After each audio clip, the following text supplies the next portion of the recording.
So what we're not doing, remember what our niche and our model is. Our niche is business travelers, right?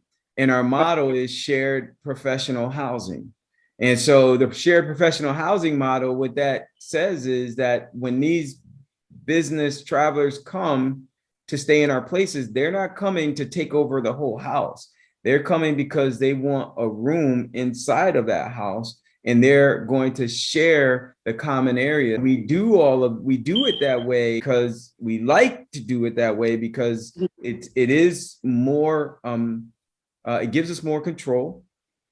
It is less risk, and in most cases, it's going to be more profitable. And like we've been getting a lot of questions as to if why we do private rooms instead of full houses, and we have three big reasons, three main big reasons why we do it. The first is control, the second is less risk, and the third is more profit. Okay, those are the three big reasons why we do private rooms instead of entire places.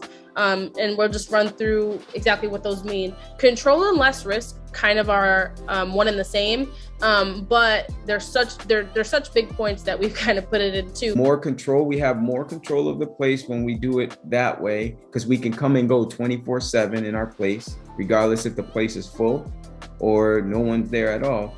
With private rooms versus entire places, in private rooms, there's, say if you have 4 bedrooms, right? There's a different guest in every single bedroom, okay? When you have an entire house, there's only one guest on the reservation and a bunch of people that they might bring in. You don't really know what's going on if you're listing an entire place, because an entire place, it is solely for that guest. You can't go in and out. It's private. You don't really know exactly what's going on in that house. When until after they leave, kind of staying until after they leave. In private rooms, there's depending on how many rooms are occupied, there's up to 4 people. If you have a 4-bedroom house, there's up to 4 different guests staying in that place. So if one guest, right, is being a knucklehead or drinking or smoking or breaking all these house rules, you have control over that entire situation because you can still enter that house. Okay, you can enter that house, or a guest will tell you when another guest is acting up, or your cleaners will tell you when another guest is acting up, because there's people consistently in and out. Whether it's you, another guest, or your cleaners, you can ensure that they're taking care of it because there's so many people in and out. So that's what we say by control. You have control of these situations, instead of in an entire house where you might not have more control. Less risk, because you always know pretty much what's going on in the place, because you're always coming and going. Your cleaners are always there with eyeballs on the place. You also have guests that are always there checking in and checking out. And if there's something that's going on that's outside of house rules, or that might be a little suspect, then you're going to find out very quickly via either your cleaners or via one of the other guests, right? And so again, no surprises, and again, lot less risk of things happening and then you finding out well after it's too late, after they checked out, right? In a whole house, you don't know what someone's doing in there until after the guest is gone. So you don't know whether they're breaking things or smoking or drinking until your cleaners have gone in and noticed that your place is a wreck or something like that. But also they could be having a party in there, right? And you don't know because there's no one else in there. It's just that guest. Because you haven't seen the place in 2 weeks or 3 weeks while they were there. The only time that you know that a guest is partying or trashing your house or playing extremely loud music is when the police is called or the property owner is called. And those are 2 people that you don't want called before you. So that ties into less risk, right? Now you've kind of ruined the relationship, the trust. So if they have any other properties, they're not going to give it to you. Now they're on your tail 24/7.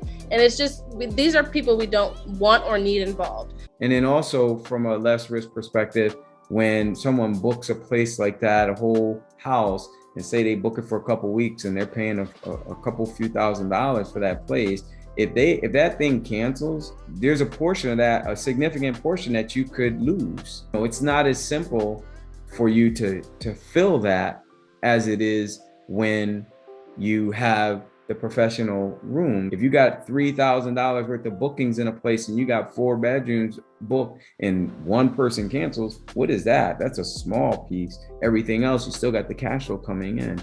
And those people get to, like, those rooms get filled a lot faster because they're not a whole party coming to take over the whole house. It's not where they have to coordinate between all these different people to determine, you know, are we going to take this one? We're going to take that one.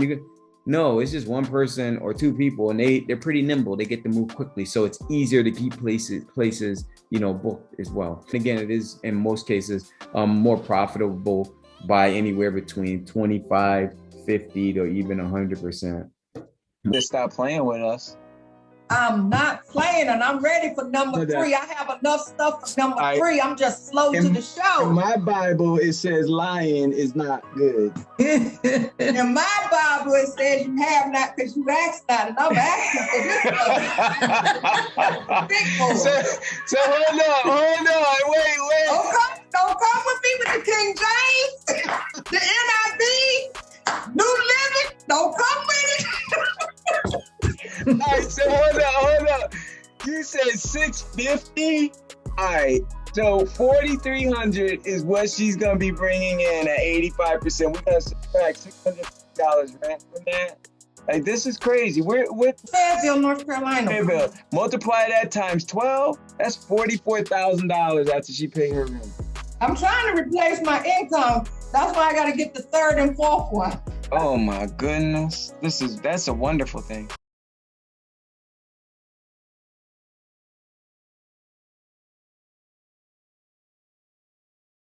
But more profit is the last one.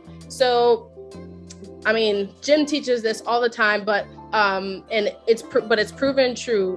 When you have private rooms instead of entire places, you're making more profit for that place. Let's say, for instance, you're charging $45 a night. That's $1,300 a month, right? You might, if you list the whole house, you might be able to get, depending on your area, that much for 1 or 2 nights. But, you know, they come few and far between. You might have a booking at the beginning of the month, and then you'll have 3 weeks, empty before you get another booking.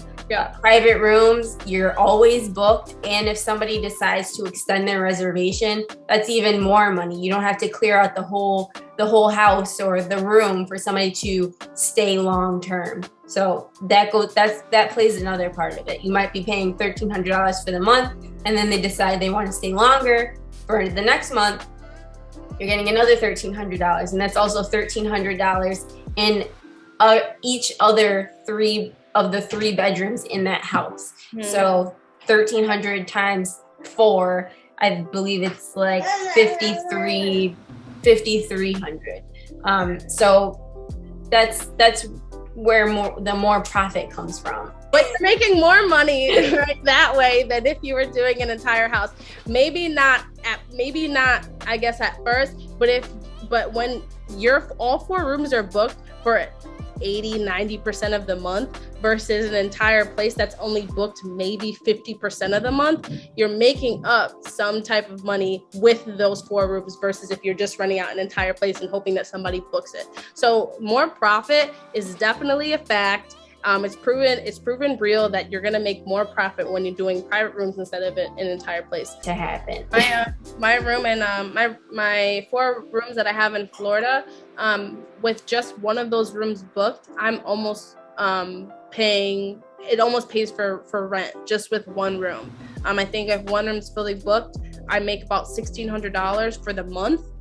If it's booked, like if someone books for an entire month, it's $1,600 for one room, and my rent is about $2,100. So with just one room, my rent is basically almost paid. So with 2 rooms, it's paid. Everything else is profit. So it's profitable. It's way more profitable than private rooms. And it's just proven, it's been proven, true. So those are the 3 main reasons why we do private rooms instead of entire houses. I don't know if anybody had any questions regarding that, but I know that we were getting a lot of questions whether or not you should. But what me and Tina will tell you is these are the 3 main reasons why we personally do private rooms instead of entire places. Why we teach it. Why we teach it. You know, if a situation presents itself that that you would like to consider doing an entire place, we're not going to tell you to not do it. It's definitely your call. We're not here to tell you what to do. If that's something that you want to do, we can definitely help you navigate through it, as we are also navigating through learning, that process. But it's not something that we highly encourage. But again, if it's something that you want to do, we can help you navigate through it. So the private rooms have been proven because we do it ourselves. So that is why we teach all of you the way that we do things, because it's been proven. It's been proven to work. We all do it. Jim does it. We want you all to have the same success, if not more success than we are having. So everything plays a factor, and there's a million reasons, but those are the 3 main reasons. So